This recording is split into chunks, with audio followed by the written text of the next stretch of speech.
What's up, boys? Finally, we're here back with a video after 17 years without video. Or maybe it's already 18, don't know. You can tell I've aged a lot with the beard. I'm back with a video. And of course, there's no better way to come back than making a video that I know you guys really want. How to beat Protoss. So today I have another cool tank push for you guys. I've been a lot of top players with this. I beat Showtime with this in DreamHack, and in this game I beat Neeb. So yeah, I think it's pretty strong. I think actually I thought about it earlier, and I think this tank push could be a really good complement to the uwu build or the how to easily destroy Protoss video, where I opened with like 3 Reapers, 2 Hellions, and then did a tank push, because that build is very strong against like Twilight, Robo. And I feel like this build's a little bit the opposite. I feel like this build is very strong against Stargate, and especially.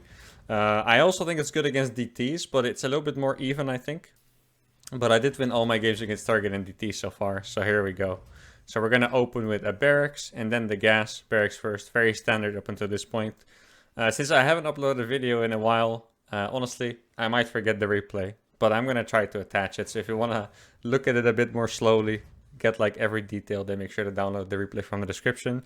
If it's not there, make sure to leave me a comment telling me I'm stupid. So for this build, some things are different, but the basics of the build are completely the same as always. You know, rally the 18th SCV for this SCV scout, and then we're just gonna play with the exact same principles, safety bunker, etc. So that line is very much the same as what I usually do for my TVP builds and in my guides. So if you guys are aware of my other videos and have watched those, you should be pretty good. Now this is the first switch up from a regular build, is that I go Marine first with this build order. Not the Reaper, we go for the Marine first.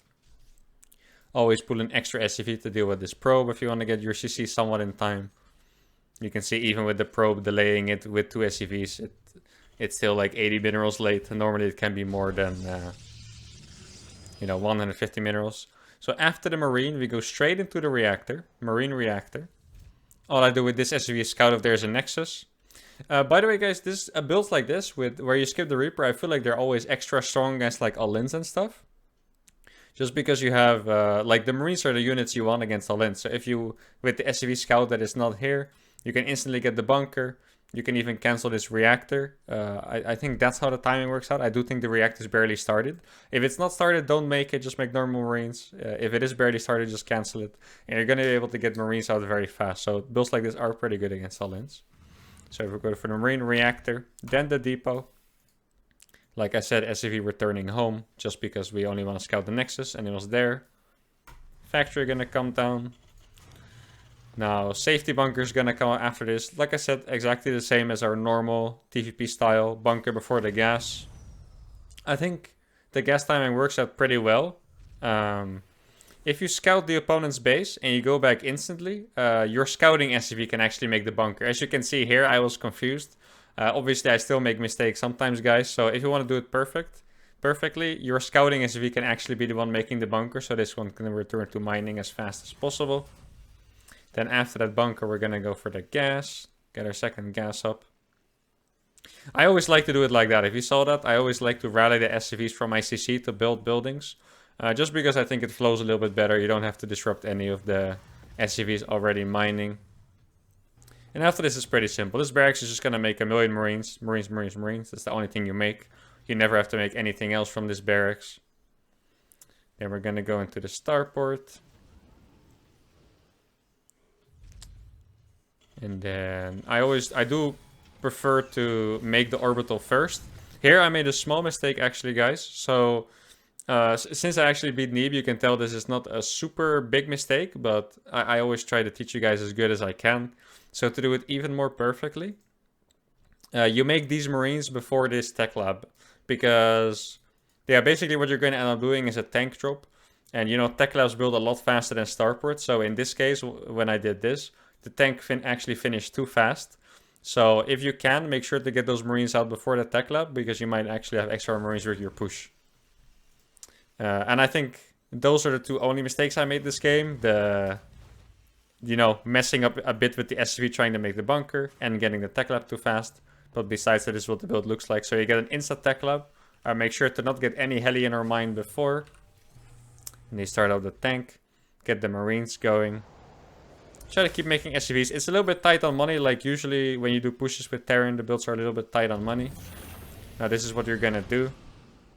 As soon as the shade is out with 7 Marines, you're gonna move out. Now, just a small tip. If the Adept is shading in and out all the time, you know, really annoying to deal with, something you can do is when you have 5 Marines, you wait for the shade to pass. Like, not make it too obvious. Keep the Marines in the bunker. You wait for the shade to pass.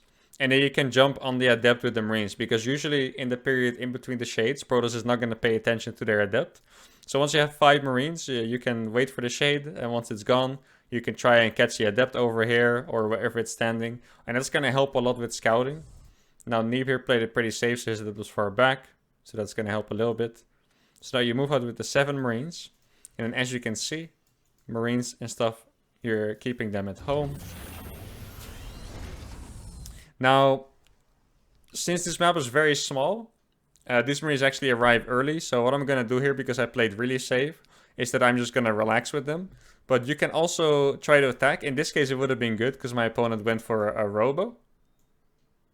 If they go straight Robo, you can actually do that. But since this build, you don't really scout enough, it's safer to just like keep them on the side. Kind of like this, you know. Just wait for your tank and stuff to arrive. Just to be safe.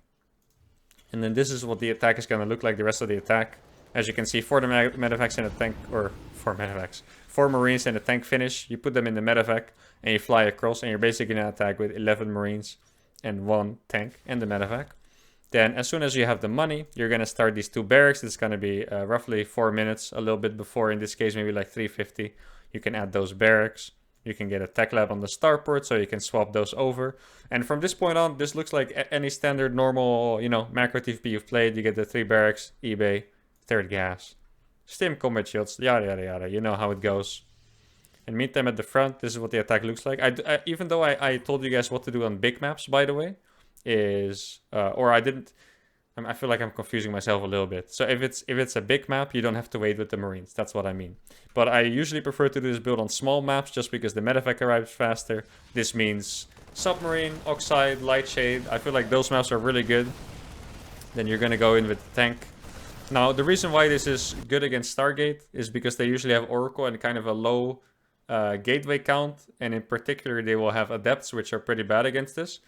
The one build that is really strong against this, I think, is Blink Opener, because they should have enough Stalkers to just kite you and yeah, pretty much just destroy you, unless they really mess up.